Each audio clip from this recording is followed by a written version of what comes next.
We now acknowledge that all people in the human community have fundamental rights.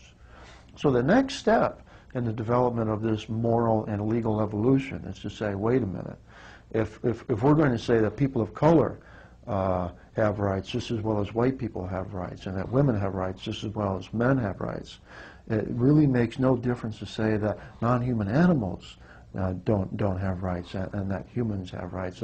That is a contradiction. That is a hypocrisy. That animals have these rights just as we have these rights. So therefore, first of all, right guarantees you basic freedoms and liberties. And for the non-human animal, it's going to be their right to bodily freedom. That means we don't experiment on them. That means we don't confine them in cages. That means we don't hunt them. That means that we can't slaughter them for food just because it suits our palate preferences. So to have that right is an important guarantee for animals. Now, a lot of people want to raise the question, well, non-human animals and human animals are very different. Animals don't design spaceships. Animals don't write algebra books. Animals don't compose sonatas. Animals don't think about the world on an ethical level than we do. And they want to point out all of these differences between human and non-human animals. But they're missing the point. The point is not what is different among us and them. The point is what is similar between all of us. That we are all animals. We have all evolved from a long continuum of natural evolution. That it's a continuum of consciousness and subjectivity and of a community of life. And so what really is at issue is what unites us, not what separates us. And what we have, that what we share with the animal world is that we're sentient animals and that we can feel pain and that we know the difference between pleasure and pain, that we have choices, we have preferences, we have a life that is precious to us, and we have young family members that are precious to us, and that we have wishes and plans, and we are subjects of a life. All living animals share this in common. And when you get right down to it, why human beings have rights is because they can feel pain and they have these kinds of preferences. And the animals live in the same kind of world as we do at that level. And that's all that is needed for any living being to have rights. If you can feel pain and you have preferences, then no one ought to ever take those preferences away from you and inflict pain on you for any reason. If you have a right, you have a right to your own integrity of your body.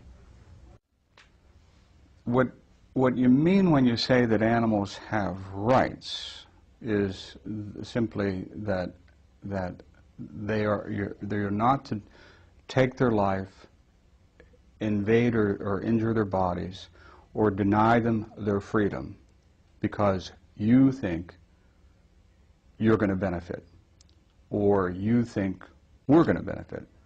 The rights of the individual trump the interests that others have, the benefits that others are going to have.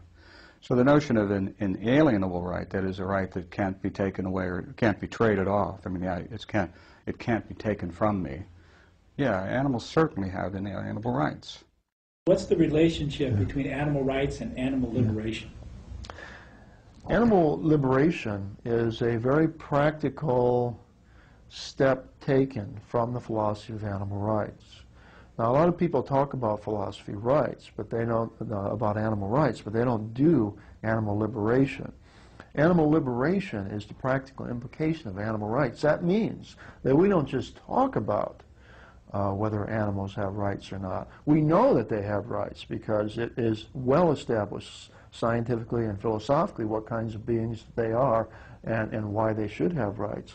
Now that we know that they have rights, now we're going to start liberating them because they're being kept in cages unjustly. They're being denied their rights.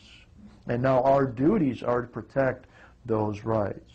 And one of the key principles in ethics in general is that to be a good moral person, it's not enough just not to do harm. You have to actively do the good. So what people from the animal liberation front are assuming is that it is our duty to actively do good. It's not enough for them not to do harm by being vegans. They try not to do harm to other living animals. They are out to do the good and to do the right. And for them that means getting every animal out of every cage that they possibly can. How would you answer the charges, and there's a lot of them, that this constitutes terrorism?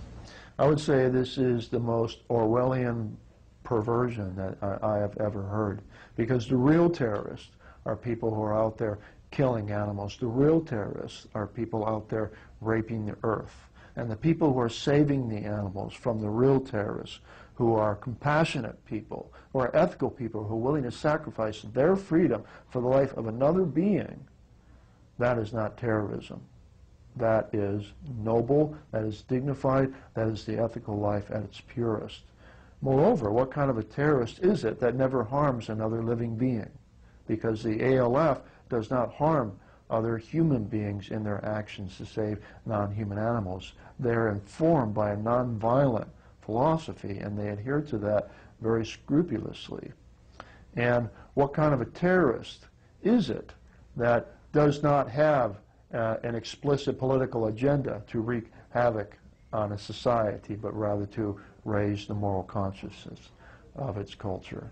They are not terrorists. They are fighting the real terrorists. The real terrorists are people in corporations and people running this government.